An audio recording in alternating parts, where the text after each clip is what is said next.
sé que mi Cristo vive. En la palabra de Dios, la Biblia, hay un mensaje para ti, para mí y para toda la humanidad, el Evangelio de Jesucristo. Certeza es la razón, la existencia. Certeza es el alfa y omega. Un mensaje para ti.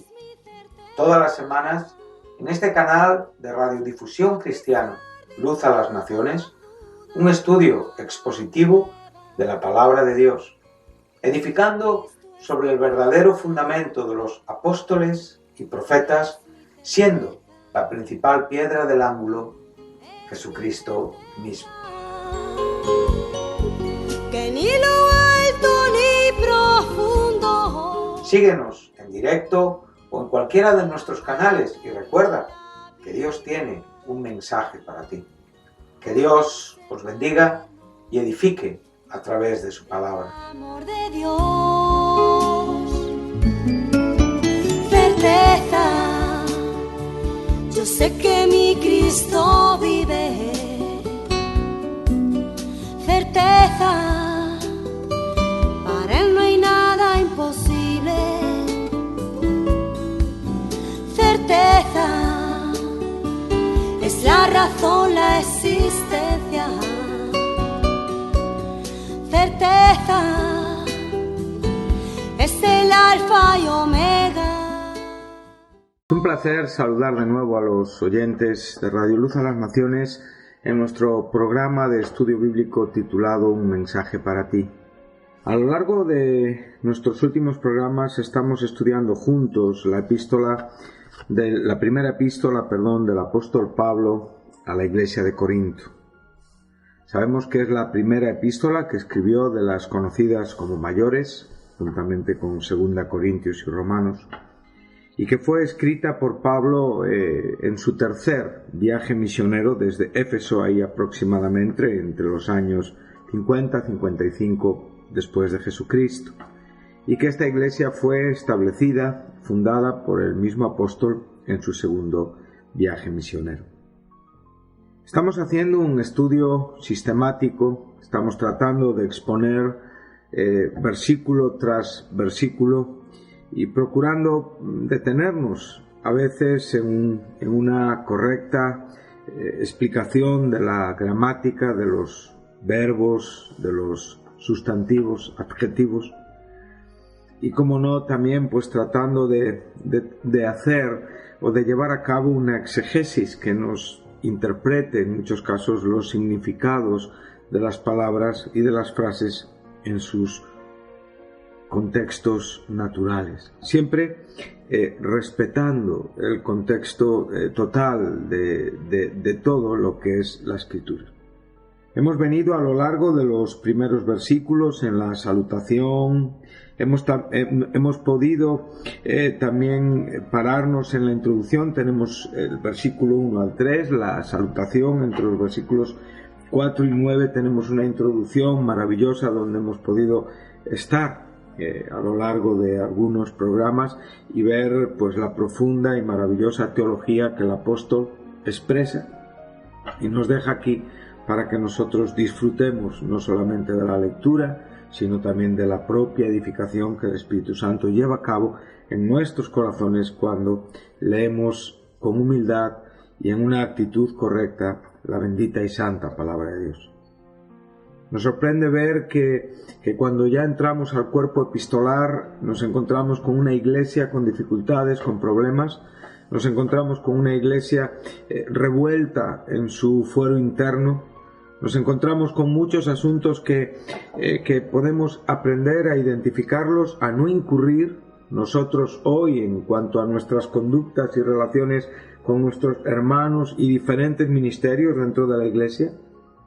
Pero también podemos admirarnos cuando es el propio apóstol que dice en el versículo 4: gracias doy a mi Dios siempre por vosotros, por la gracia de Dios que os fue dada en Cristo Jesús.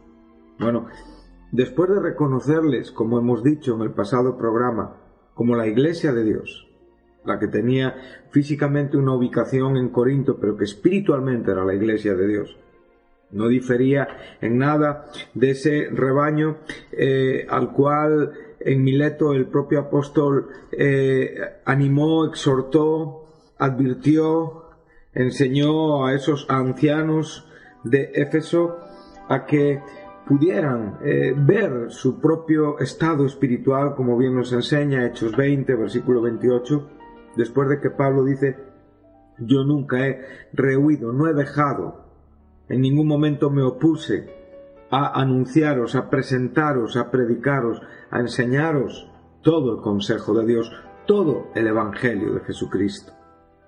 Y dice, por tanto, mirad por vosotros y por todo el rebaño en que el Espíritu Santo os ha puesto por obispos para apacentar la iglesia del Señor, la cual Él ganó por su propia sangre. Bueno, podemos ver que aquí Pablo identifica la iglesia del Señor. Una vez más, el genitivo de propiedad. Esta iglesia tiene un propietario. Esta iglesia tiene un jefe, tiene un señor, tiene un adalid, tiene alguien que va al frente, tiene una cabeza, cuando la metáfora se nos enseña como cuerpo.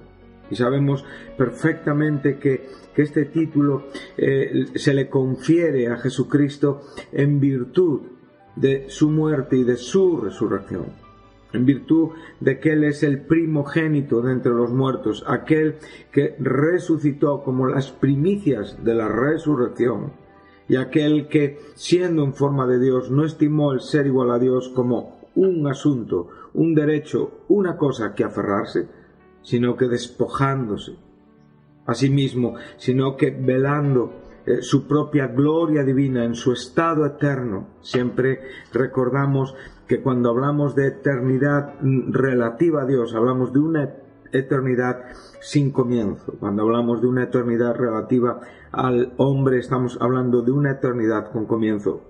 Dios puso eternidad en nuestros corazones, nos enseña Salomón en el capítulo 3 de Eclesiastés. Pero nuestra eternidad tiene un comienzo, a diferencia del concepto de eternidad relacionado con Dios. Por lo tanto, la eternidad es inherente a la propia persona de Dios. Es un misterio, es algo muy trascendente, es algo que supera la propia comprensión y posibilidad de la mente humana. El hombre tiene que comprender a partir de que algo existe. Nosotros somos seres existentes, creados, hechos en un momento del desarrollo creacional de los cielos y de la tierra. Aún los propios ángeles, seres poderosos, espirituales, que contemplaban con gozo la creación de Dios, como bien nos enseña Job 38, también son seres creados. Aún el propio enemigo de nuestras almas, el terrible adversario, Satanás, el diablo, el dragón, la serpiente antigua, es creado, tiene una eternidad que parte desde una existencia. Solo hay un ser que no ha sido creado, autoexistente, increado, y que evidentemente Él, en un momento de su desarrollo existencial en su propia eternidad, determinó el tomar la vida humana para vivir y existir entre los hombres, hecho semejante a los hombres,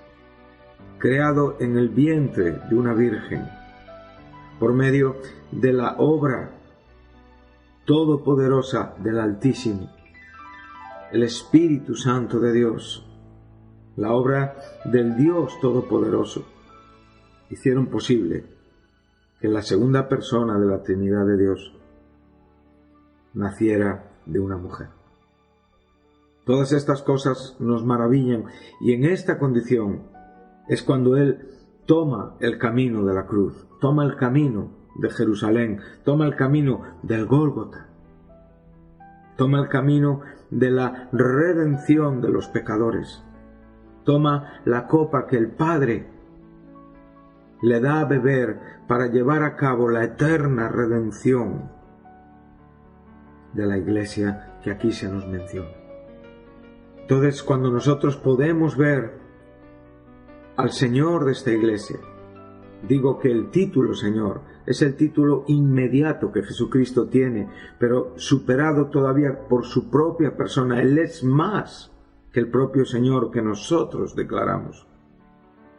Muchas veces nosotros, cuando estamos diciendo Jesucristo Señor, ese es el título mínimo que le podemos dar a Jesucristo, ya que Él es mucho más que ese título en sí mismo. Y entiendan lo que yo le quiero decir. Si lo reflexionan se darán cuenta que es así. Él es Señor en virtud de su resurrección, pero Él antes de su resurrección ya era Dios. Él después de su resurrección sigue siendo Dios. Y en virtud todavía de su muerte y de su resurrección, Dios le da el más alto honor. Le da toda preeminencia. Todavía, si pudiéramos poner una frase que no estorbara la gloriosa persona de Jesucristo, todavía es más glorioso después de su muerte y de su resurrección.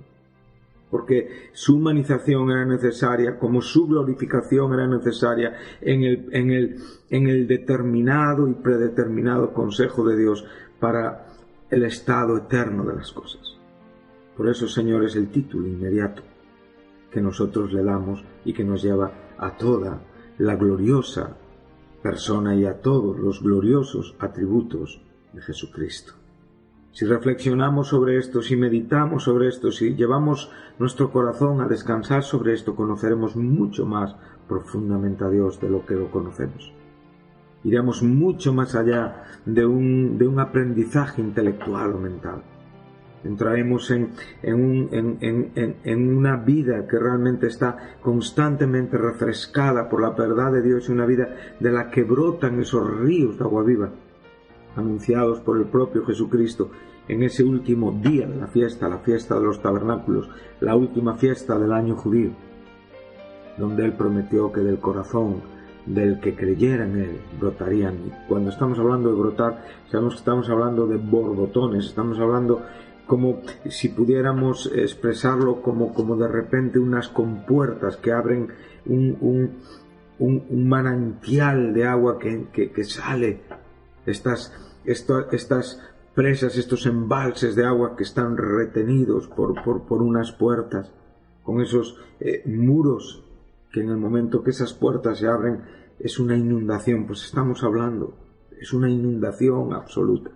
Y esto hablaba del Espíritu Santo que vendría, porque Cristo todavía no había sido glorificado. Y eso sucedió evidentemente el día de Pentecostés. Cuando nosotros estamos viendo estas cosas, entonces podemos ver que cuando Pablo se está refiriendo a la iglesia de Dios en Corinto, se está refiriendo a esta iglesia, físicamente ubicada en un lugar, pero espiritualmente la iglesia del Señor, la cual Él ganó por su propia sangre. Y aquí podemos ver a aquellos que como obispos, ese término que juntamente con pastor y juntamente con anciano forman un único término en cuanto al desarrollo ministerial, ¿sí? Aquí tenemos la palabra episcopos, ¿sí? Pero sabemos que presbiteros, ancianos, o también la palabra pastor, está hablándonos del mismo ministerio dentro de la iglesia del primer siglo. Un obispo es aquel que supervisa, cuida, vela por el bienestar de la iglesia en todo el conjunto de sus necesidades. ¿Por qué? Pues porque el propio apóstol les advierte que después de su partida entrarán lobos rapaces que no tendrán el mismo corazón que Pablo tenía hacia este rebaño. Y aún dice que de ellos mismos se levantarán hombres que hablarían cosas perversas para arrastrar tras de sí a los discípulos. Y les anima a velar y les exhorta a velar, porque aquí tenemos un verbo en un tiempo imperativo, trayendo a la memoria la conducta pastoral de Pablo, sus lágrimas, sus oraciones de noche y de día. Qué bueno es cuando Hebreos nos enseña que nos acordemos de nuestros pastores, cuando en el capítulo 13 de Hebreos Y creo que esto es algo que la iglesia de Corinto tenía que aprender correctamente y que posiblemente había descuidado y olvidado. Y que muchas veces los cristianos, tristemente y actualmente, también olvidan. Y es tener el corazón agradecido a Dios por nuestros pastores. Nunca un pastor, nunca ningún ministerio puede estar encima del Señor, de la iglesia. Su autoridad es absolutamente incomparable. No puede existir nunca ni una tensión ni una competencia entre la autoridad del Señor y ningún ministerio o autoridad que el Señor permita tener a nadie en la iglesia. Pero está claro que en cuanto a sus desarrollos en la propia iglesia, todos estos ministerios son fundamentales e importantes.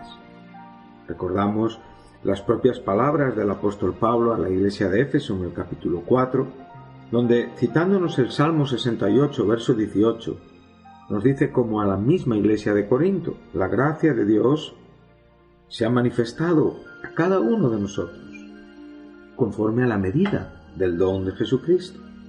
Nos enseña el salmo mesiánico diciendo: subiendo a lo alto llevó cautiva la cautividad. Nos está hablando de su resurrección, nos está hablando de su muerte, nos está hablando de la derrota de Satanás, nos está hablando de que quitó el pecado, de que venció a la muerte.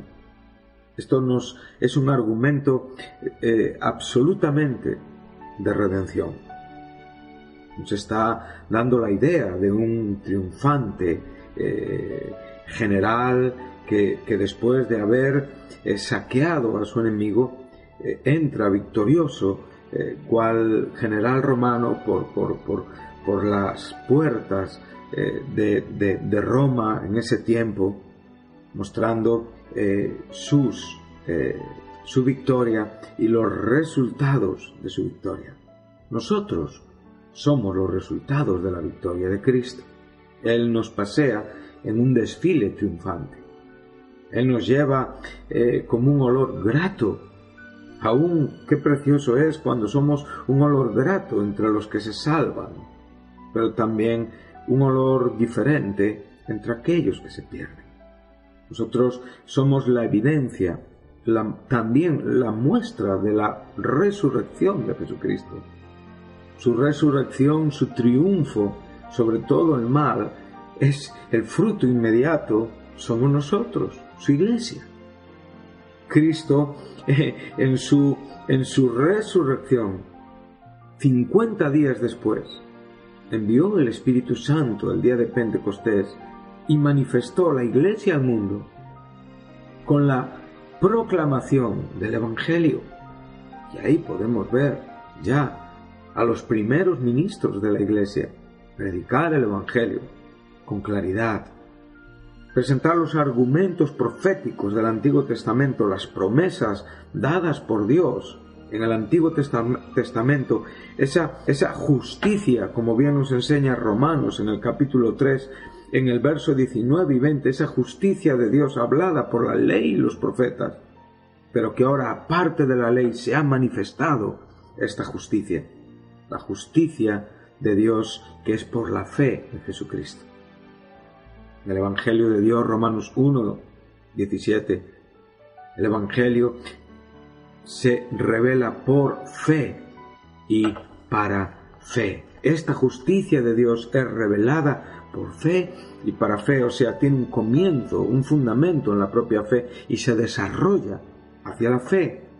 Entonces lo que aquí nos encontramos es esta maravilla. Dice que subiendo a lo alto llevó cautiva la cautividad y dio dones a los hombres. Nos explica eso de que subió que es, sino que también descendió primero a las partes más bajas de la tierra.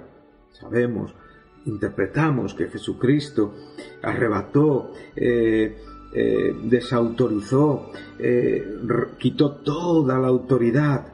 Por eso él, cuando habló con sus discípulos en Cesarea de Filipo, en Mateo 16, 18, dice: y sobre este fundamento yo edificaré mi iglesia, y las puertas del Hades no prevalecerán contra ella.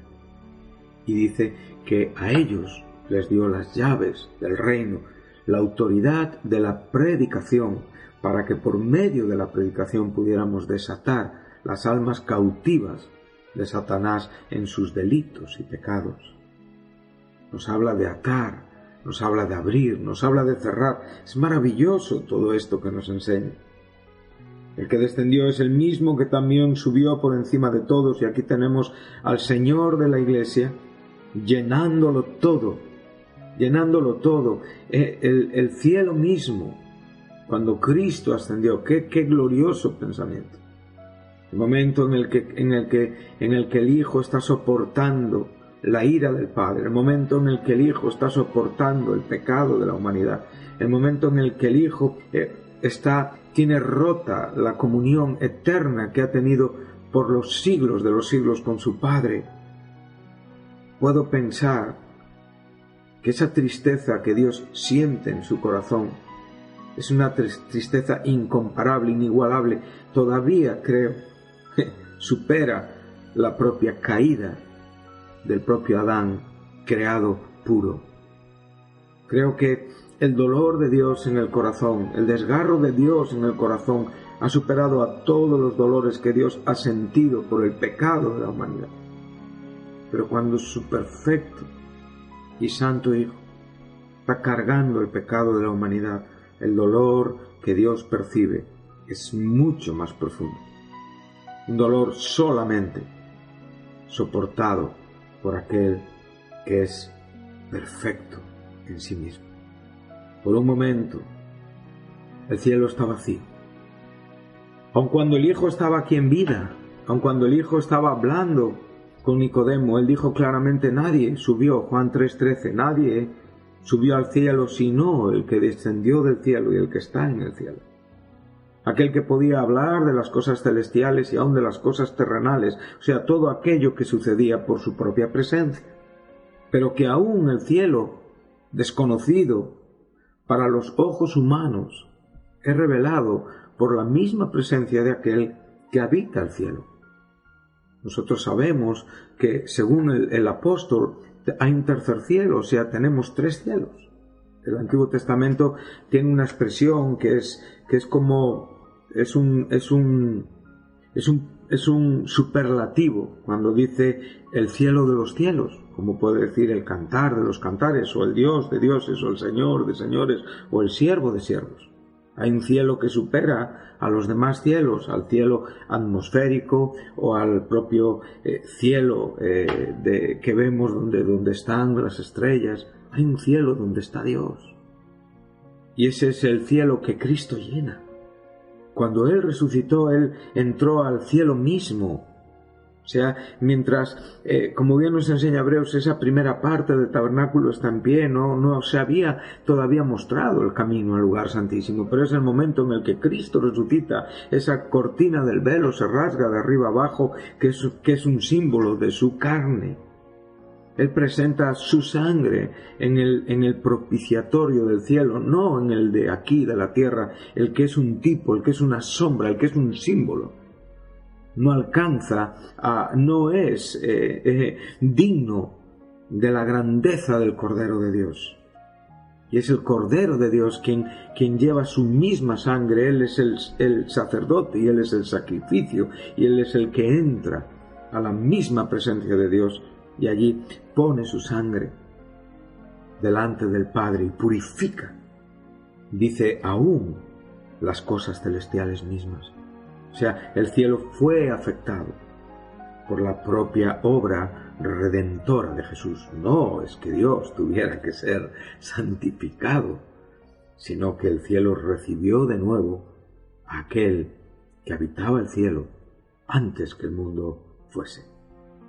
Como bien nos enseña el propio Jesús en su oración en Getsemaní, cuando en el capítulo 17 de Juan dice claramente, Padre, glorifícame al lado tuyo con aquella gloria que tuve contigo antes que el mundo fuese. Entonces, cuando estamos ante esta verdad, podemos ver a aquel que llena el cielo, aquel que nos produce este gozo y aquel que aún en esa condición humana podía mostrar su omnipresencia, aun cuando estaba sujeto a ese espacio y a ese límite físico por su propia naturaleza humana. Pero en su naturaleza divina, él no estaba desprovisto de sus atributos.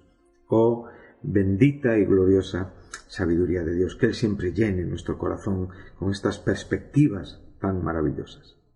Entonces vemos que Él llenó el cielo mismo y el verso 11 constituyó a unos apóstoles, a otros profetas, a otros evangelistas. Tenemos 3 ministerios importantes en el desarrollo de la iglesia del primer siglo, ¿sí? Los apóstoles, en mi opinión, relacionados con aquellos que fueron escogidos por Jesús, exceptuando al hijo de perdición, a Judas, al traidor, incluyendo a Matías y también incluyendo al propio apóstol Pablo. Creo que esta lista se cierra con Pablo. Y después el término apóstol ya tiene una connotación y un significado diferente después del apostolado de Pablo. Una vez que ya se cierra el canon bíblico, el canon del Nuevo Testamento, creo que ya esta palabra, que sigue teniendo un significado en la Iglesia, es más relativa a enviado y creo que tiene más que ver ya con el término misionero, que viene, evidentemente, es un término latín que viene también del término griego apostolos. ¿Sí? Entonces, cuando vemos estas cosas, entendemos y vemos que estos ministerios tenían un significado un poquito más especial en el tiempo de la iglesia del primer siglo. Hoy sigue habiendo evangelistas, por supuesto, y hombres con... Creo que el ministerio evangelista lo tenemos en la iglesia presente, pero quiero decir que pastores y maestros posiblemente sea el más común. Evangelizar es un mandato que todos los cristianos tenemos, pero por favor entiendan lo que quiero decir.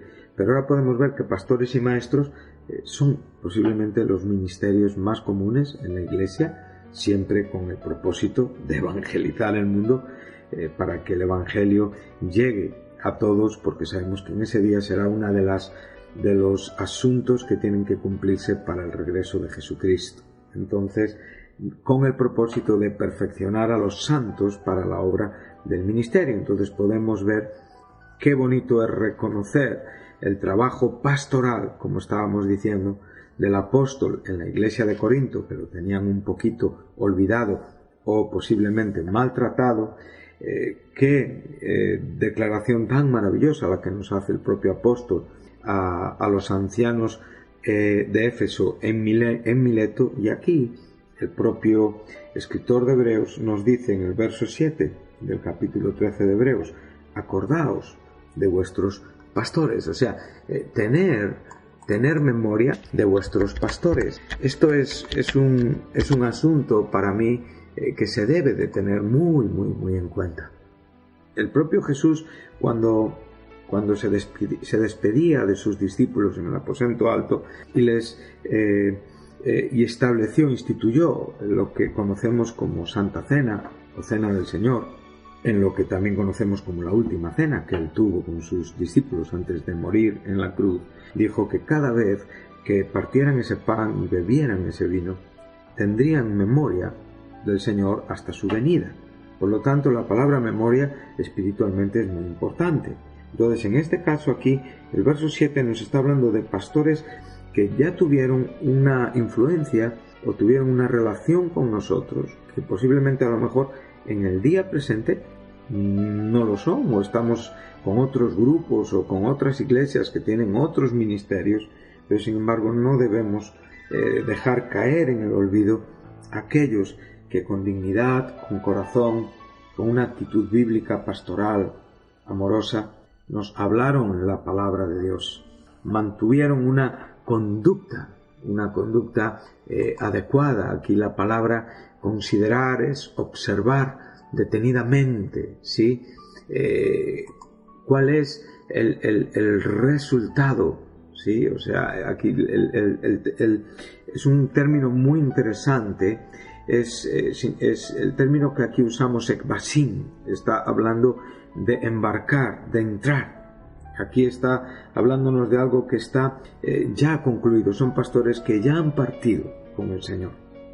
Qué bueno es recordar a esos hombres y, por supuesto, también tener memoria de aquellos que manteniendo su fe y manteniendo su vida, pues también son dignos de nuestra consideración siempre para la gloria y honra del Señor, de la Iglesia.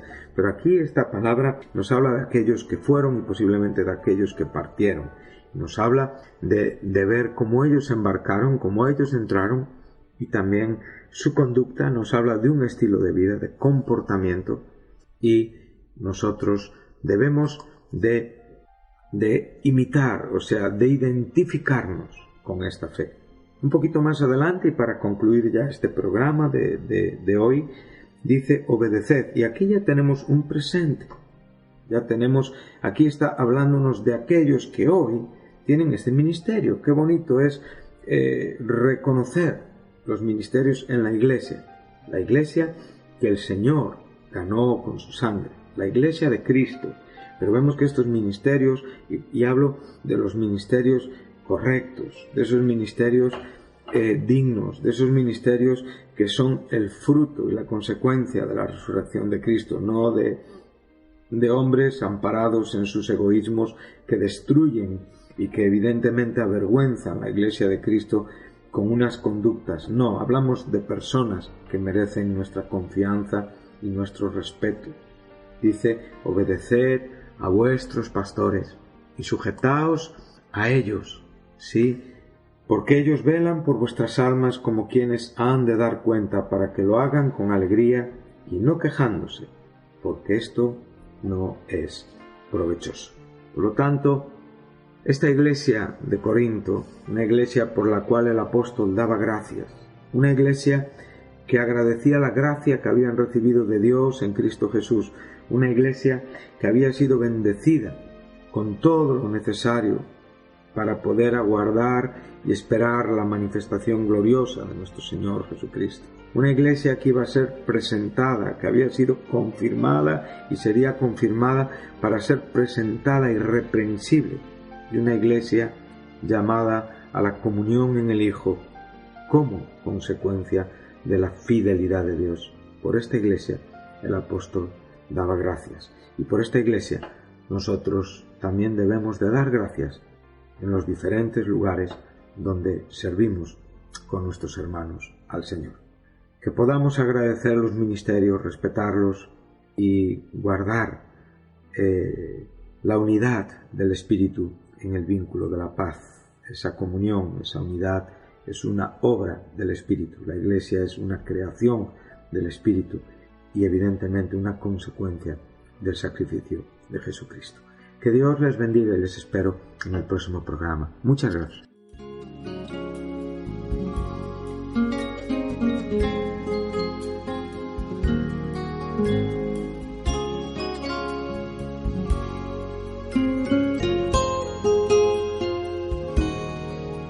Certeza, yo sé que mi Cristo vive. Hasta aquí nuestro programa de hoy, un mensaje para ti. Si te gustó, si estás interesado en conocer más a Dios y saber más de su palabra, llámanos. 968-117-107 es el teléfono de Radio Luz a las Naciones. Si no tienes una Biblia y quieres conseguir una, te enviaremos sin compromiso un ejemplar de la misma. Puedes descargar este programa o volver a escucharlo en la página web de Radio Luz a las Naciones, www.fmradioluz.com. Recuerda, Cristo está cerca. Todos los sábados hay un mensaje para ti. No te lo pierdas.